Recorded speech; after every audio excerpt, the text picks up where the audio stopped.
नमस्कार दोस्तों, स्वागत है आप सभी का आपकी अपनी YouTube channel Shyam class study में। आज के इस वीडियो में लेकर के यूपीएस एग्जाम में आने वाले जीके जीएस के 37 महत्वपूर्ण प्रश्न जो आने वाले यूपी पुलिस की परीक्षा में आपको देखने को मिलेंगे। तो आपको इस प्रैक्टिस सेट को पूरा करना है। प्रैक्टिस सेट को पूरा करने के बाद आपको अपना स्कोर कमेंट बॉक्स में शेयर करना है और बताना है कि आपने हमारे इस प्रैक्टिस सेट में कितने प्रश्न सही किए हैं। वीडियो पसंद आती है तो वीडियो को आप लाइक कर दीजिएगा। चैनल को आपने सब्सक्राइब नहीं किया तो चैनल को जरूर सब्सक्राइब कर लीजिएगा। प्रैक्टिस सेट को पूरा करने के बाद आपको इसे अपने सभी छोटे भाइयों बहनों के पास जरूर शेयर कर देना, जिससे वो भी लोग प्रैक्टिस सेट को लगाएं और उन लोगों को भी अपनी तैयारी का पता लग गया। तो चलिए शुरू करते हैं आज का अपना यूपी पुलिस स्पेशल 77 प्रश्नों का महत्वपूर्ण प्रैक्टिस सेट। तो क्वेश्चन है आपके सामने पहला, संविधान सभा का गठन किसकी सिफारिश पर किया गया? तो किसकी सिफारिश पर संविधान सभा का गठन किया गया? तो ये किया गया था कैबिनेट मिशन की सिफारिश पर। ऑप्शन नंबर सी इसका राइट आंसर हो जाएगा। अगला प्रश्न है आपके सामने, कैबिनेट मिशन भारत कब आया? तो कैबिनेट मिशन भारत कब आया था? तो ये आया था 24 मार्च 1946। कब? 24 मार्च 1946। ऑप्शन नंबर बी इसका राइट आंसर हो जाएगा। अगला प्रश्न है आपके सामने कि भारतीय संविधान की प्रस्तावना किस देश से लिया गया, यानी प्रस्तावना को किस देश से लिया गया है? तो प्रस्तावना ली गई है यूएसए से। प्रस्तावना कहाँ से ली गई? यूएसए से। ऑप्शन नंबर डी इसका राइट आंसर हो जाएगा।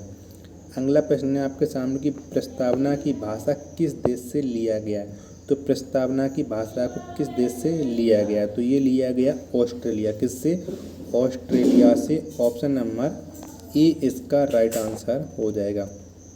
झंडा दिवस किस तिथि को मनाई जाती है? झंडा दिवस किस दिन मनाया जाता है? तो झंडा दिवस मनाया जाता है 22 जुलाई। ऑप्शन नंबर बी इसका राइट आंसर हो जाएगा।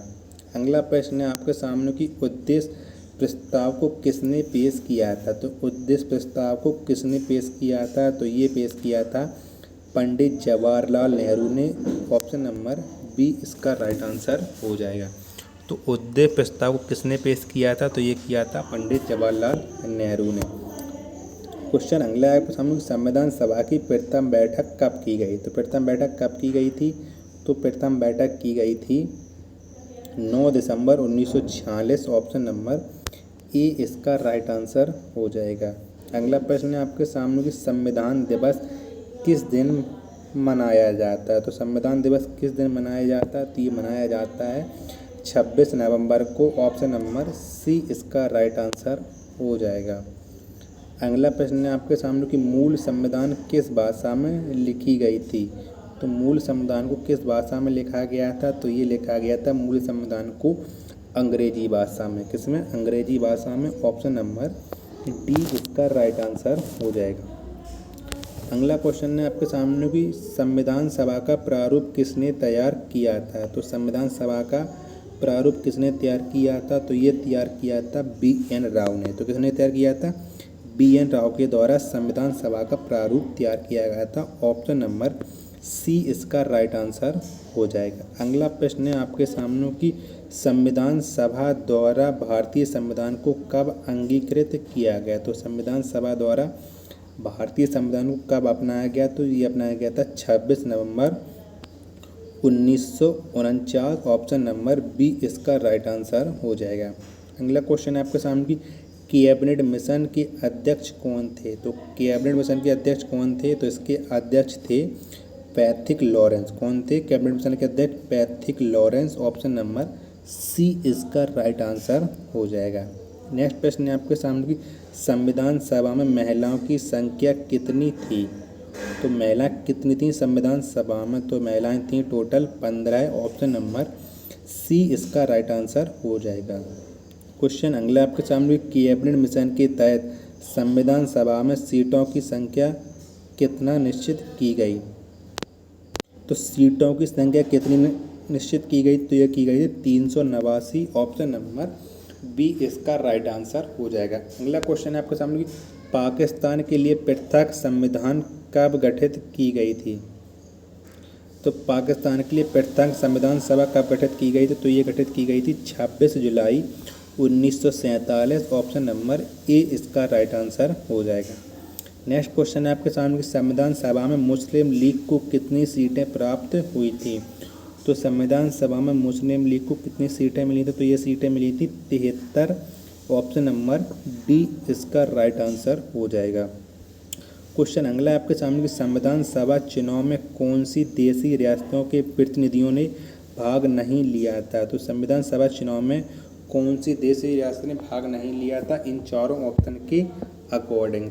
तो नहीं लिया था हैदराबाद ने। ऑप्शन नंबर डी इसका राइट आंसर हो जाएगा। अगला प्रश्न है आपके सामने कि संविधान सभा का गठन कब किया गया। तो संविधान सभा का गठन कब किया गया था, तो ये गठन किया गया था जुलाई 1946। ऑप्शन नंबर बी इसका राइट आंसर हो जाएगा। अगला प्रश्न है आपके सामने कि झंडा समिति के अध्यक्ष कौन थे। तो झंडा समिति के अध्यक्ष कौन थे, तो इसके अध्यक्ष थे doctor Rajendra Prasad. Option number B इसका राइट आंसर हो जाएगा। अगला क्वेश्चन है आपके सामने कि संविधान सभा की प्रथम बैठक में कितने सदस्यों ने भाग लिया था। तो कितने सदस्यों ने संविधान सभा की प्रथम बैठक में भाग लिया था, तो ये लिया था 207 ने। ऑप्शन नंबर डी इसका राइट आंसर हो जाएगा। नेक्स्ट प्रश्न है आपके सामने कि संविधान सभा के अस्थायी अध्यक्ष किसे चुना गया था। तो संविधान सभा का अस्थायी अध्यक्ष किसे चुना गया था, तो ये चुना गया था सच्चिदानंद सिन्हा को। ऑप्शन नंबर बी इसका राइट आंसर हो जाएगा। नेक्स्ट क्वेश्चन है आपके सामने संविधान सभा के संवैधानिक सलाहकार थे। तो संवैधानिक सलाहकार कौन थे संविधान सभा के, तो ये थे बी.एन. राव। कौन थे, बी.एन. राव संवैधानिक सलाहकार थे। ऑप्शन नंबर सी इसका राइट आंसर हो जाएगा। नेक्स्ट प्रश्न है आपके सामने कि संविधान सभा के स्थायी अध्यक्ष किसे चुना गया था। तो संविधान सभा का स्थायी अध्यक्ष किसे चुना गया था, तो ये चुना गया था डॉक्टर राजेंद्र प्रसाद को। ऑप्शन नंबर ए इसका राइट आंसर हो जाएगा। अगला प्रश्न है आपके सामने कि संविधान सभा में डॉक्टर भीमराव अंबेडकर पहली बार किस क्षेत्र में निर्वाचित हुए थे। तो किस क्षेत्र में डॉक्टर बी.आर. अम्बेडकर पहली बार निर्वाचित हुए थे, तो ये हुए थे निर्वाचित पूर्वी बंगाल से। ऑप्शन नंबर ए इसका राइट आंसर हो जाएगा। अगला प्रश्न है आपके सामने संविधान सभा में कुल कितने सदस्य चुने गए थे। तो कुल कितने सदस्य चुने गए थे ये आपको बताना। तो कुल 208 सदस्य चुने गए थे। ऑप्शन नंबर डी इसका राइट आंसर हो जाएगा। अगला क्वेश्चन है आपके सामने डॉक्टर बी.आर. अम्बेडकर ने भारतीय संविधान को भारतीय आत्मा किसे कहा है। तो किसे कहा है डॉक्टर बी.आर. अम्बेडकर ने भारतीय संविधान की आत्मा, तो ये कहा है संवैधानिक उपचारों के अधिकार को। ऑप्शन नंबर डी इसका राइट आंसर हो जाएगा। नेक्स्ट क्वेश्चन है आपके सामने कि संपूर्ण संविधान कब लागू हुआ है। तो संपूर्ण संविधान को कब लागू किया गया था, तो ये लागू किया गया था 26 जनवरी 1950 को। ऑप्शन नंबर ए इसका राइट आंसर हो जाएगा। अगला प्रश्न है आपके सामने कि भारतीय संविधान को तैयार करने के लिए कुल कितनी समितियां गठित की गई थीं। तो संविधान सभा को तैयार करने के लिए कुल कितनी समितियां बनाई गई थी, तो ये बनाई गई थी 13। ऑप्शन नंबर बी इसका राइट आंसर हो जाएगा। अगला प्रश्न है आपके सामने प्रारूप समिति के अध्यक्ष कौन थे। तो प्रारूप समिति के अध्यक्ष कौन थे, तो इसके अध्यक्ष थे doctor Bhimrao Ambedkar. Option number C इसका राइट आंसर हो जाएगा। अगला प्रश्न है आपके सामने कि प्रारूप समिति में कुल कितने सदस्य थे। तो प्रारूप समिति में कुल कितने सदस्य थे, तो इसमें कुल थे 7 सदस्य। ऑप्शन नंबर डी इसका राइट आंसर हो जाएगा। अगला प्रश्न है आपके सामने कि भारतीय संविधान की आत्मा कहलाता है। तो भारतीय संविधान की आत्मा क्या कहलाता, तो ये आत्मा कहलाता है प्रस्तावना। ऑप्शन नंबर बी इसका राइट आंसर हो जाएगा। नेक्स्ट प्रश्न है आपके सामने कि प्रस्तावना में पहली बार संशोधन कब किया गया। तो प्रस्तावना में पहली बार कब संशोधन हुआ था, तो ये संशोधन हुआ था 1976 में। ऑप्शन नंबर डी इसका राइट आंसर हो जाएगा। नेक्स्ट क्वेश्चन है आपके सामने कि संविधान के प्रारूप पर कितने दिनों तक बहस हुई थी। तो संविधान के प्रारूप पर कितने दिनों तक बहस हुई थी, तो बहस हुई थी 114 दिन तक। ऑप्शन नंबर सी इसका राइट आंसर हो जाएगा। अगला प्रश्न है आपके सामने, संविधान सभा के द्वारा राष्ट्रीय ध्वज को कब अपनाया गया?